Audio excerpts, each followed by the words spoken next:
मुस्तफा जान रहमत पे लाखों सलाम, शम्अ दज़ में हिदायत पे लाखों सलाम. ആ മദീന മുനവ്വറയിലേക്ക് സലാമത്താത്ത സമയമില്ല. നമ്മളൊക്കെ ജനിച്ചു വീണ സമയത്ത് വാപ്പയുടെ പേര് കേൾക്കുന്നതിന് മുമ്പ്, ഉമ്മയുടെ പേര് കേൾക്കുന്നതിന് മുമ്പ്, ദുനിയാവിലെ ബന്ധങ്ങൾ അറിയുന്നതിന് മുമ്പ് നമ്മുടെ വലത് കാത് കേട്ട പേരേതാണ്? മുഹമ്മദുർ റസൂലുള്ളാഹ്, മുഹമ്മദുർ റസൂലുള്ളാഹ് സ്വല്ലല്ലാഹു അലൈഹി വആലിഹി. ആ നേതാവിന്റെ പേരല്ലേ ബാങ്കായി നമ്മുടെ കാതിൽ വന്നത്, നമ്മുടെ ചെവിയിലൂടെ ഇഖാമത്തായി ഹൃദയത്തിൽ ഇറങ്ങിയത്. ആ റസൂലിനെ പറഞ്ഞുകൊണ്ടല്ലേ അവസാനം ഈ ലോകത്തോട് വിട പറയണമെന്ന് ആഗ്രഹിക്കുന്നത്. മയ്യിത്തായി കിടക്കുമ്പോഴും റസൂലുള്ളാഹിന് സ്വലാത്ത് ചൊല്ലിയല്ലേ നിസ്കരിക്കുന്നത്. ഖബറിന്റെ താഴത്തെത്തിയാലും ചോദ്യമില്ലേ, ഇതാരാണെന്നറിയുമോ, ഇതാരാണെന്നറിയുമോ? അനസ് ഇബ്നു മാലിക് റളിയല്ലാഹു അൻഹു പറഞ്ഞു, ഖബറിന്റെ താഴെ എത്തുന്ന നേരത്ത് മലക്കുകളായ ആളുകൾ മുഹമ്മദുർ റസൂലുള്ളാഹി സ്വല്ലല്ലാഹു അലൈഹി വസല്ലമ തങ്ങളെ കാണിച്ചു തരും. എന്നിട്ട് ഖബറിൽ ചോദിക്കും, ഇതാരാണെന്നറിയുമോ? വിശ്വാസിയായ മനുഷ്യൻ ഉത്തരം പറയും, ഇതെന്റെ റസൂലാണ്. അതിനുമപ്പുറം ഖബറിന്റെ ആഴിയിൽ ആരുമില്ലാത്ത ഇരുട്ട്, വാപ്പയില്ല, ഉമ്മയില്ല, സഹോദരങ്ങളില്ല, മക്കളില്ല, ഒന്നുമില്ല. ധരിച്ചിരിക്കുന്ന വസ്ത്രം നമുക്കിഷ്ടപ്പെട്ട വസ്ത്രമല്ല. നമ്മൾ അത്തരം ഏകാന്തമായൊരു സമയത്തെ അഭിമുഖീകരിച്ചിട്ടില്ല. മലക്കുകളെ നമ്മൾ കണ്ട പരിചയമില്ല. ആ നേരത്താണ് മനുഷ്യന്റെ മുഖം കാണുന്നത്. ഇനിയൊരു മനുഷ്യന്റെ മുഖവും കാണുമെന്ന് പ്രതീക്ഷയില്ലാത്ത നേരത്ത് ഖബറിലേക്ക് കൊണ്ടുവരപ്പെടുകയാണ് മുഹമ്മദുർ റസൂലുള്ളാഹ് സ്വല്ലല്ലാഹു അലൈഹി വആലിഹി.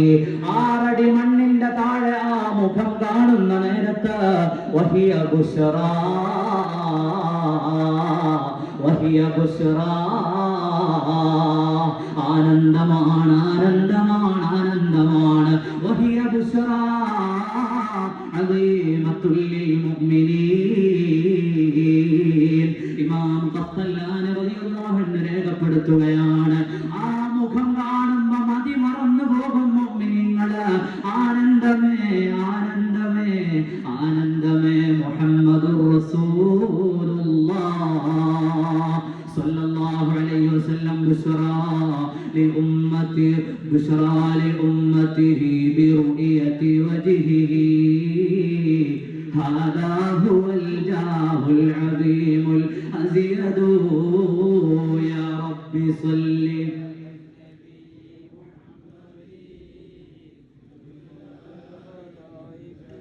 ولدته مختونا ومكحولا كما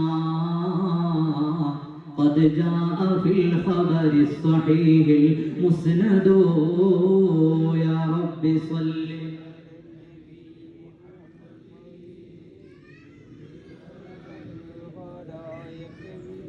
ഹബീബായ മുഹമ്മദുർ റസൂലുള്ളാഹി സ്വല്ലല്ലാഹു അലൈഹി വസല്ലമ തങ്ങളോടുള്ള ബന്ധം ദുനിയാവിൽ ഒരു നേതാവണിയായി നമ്മിലുള്ളതല്ല.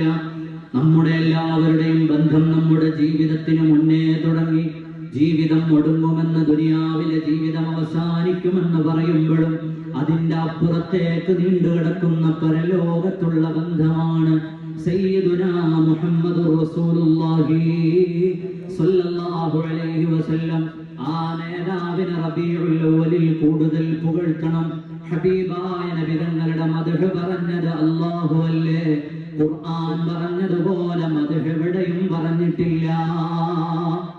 അല്ലാഹുവിന്റെ റസൂലിന്റെ നാമം പറഞ്ഞില്ലേ, الذين يجدونه مكتوبا عندهم في التوراة والإنجيل. ഓ പ്രവാചക പ്രഭോ, അവർക്കറിയാത്ത നബിയൊന്നുമല്ല. അവരുടെ കൈകളിലെല്ലാമുള്ള വേദങ്ങളിൽ അങ്ങയുടെ നാമമുണ്ടെന്ന് ഖുർആൻ. അല്ലാഹുവിന്റെ റസൂൽ പറഞ്ഞ ദേശമോ ബക്കത മുബാറകൻ വഹുദൽ ലിൽ ആലമീൻ ബലദുൽ അമീൻ. ആരും അറിയാത്ത ഏതെങ്കിലും ഒരു പ്രദേശമല്ല, ചരിത്രത്തിൽ അടയാളപ്പെടുത്തപ്പെട്ടിട്ടുള്ള ആദ്യമായി സുജൂദ് വീണ സ്ഥലമാണ്. അതുകൊണ്ട് ആ പ്രദേശത്തിന്റെ മഹത്വം എത്ര വലുതാണ്. അങ്ങയുടെ പൂർവ്വപിതാക്കളോ വതഖല്ലുബുക ഫിസ്സാജിദീൻ. ഇങ്ങനെ റസൂലുള്ളാഹിനെ എണ്ണി പറക്കി വെച്ചാൽ ഖുർആൻ പറഞ്ഞ മദ്ഹ് എത്ര വലുതാണ്. അങ്ങയുടെ കാഴ്ചയോ ലഖദ് റആ മിൻ ആയാതി റബ്ബിഹിൽ കുബറാ. ആകാശങ്ങളുടെ അതിർപ്പം കടന്ന അല്ലാഹുവിന്റെ അരികിലെത്തിയ കാഴ്ചയല്ലേ. ഓ ഹബീബായ നബി തങ്ങളെ, അങ്ങയുടെ കാഴ്ച എത്ര മഹോന്നതമാണ്, എത്ര മഹോന്നതമായ കാഴ്ചയാണ്, എത്ര സുന്ദരമായ സ്വഭാവമാണ്. അല്ലാഹുവിന്റെ റസൂലിന്റെ മദ്ഹ് പറയുന്നു ഖുർആൻ. وإنك لعلى خلق عظيم فبما رحمة من الله لنت لهم ولو كنت فظا غليظ القلب لانفضوا من حولك. ഖുർആൻ ഇങ്ങനെ മറിച്ചു വെച്ചാൽ അല്ലാഹുവിന്റെ റസൂലിന്റെ മദ്ഹ് ഇങ്ങനെ ഒഴുകി വരുന്നത് കാണാം. അല്ലാഹു ഖുർആനിനെ നെഞ്ചോട് ചേർത്ത് പിടിക്കാൻ നമുക്ക് തൗഫീഖ് നൽകുമാറാകട്ടെ.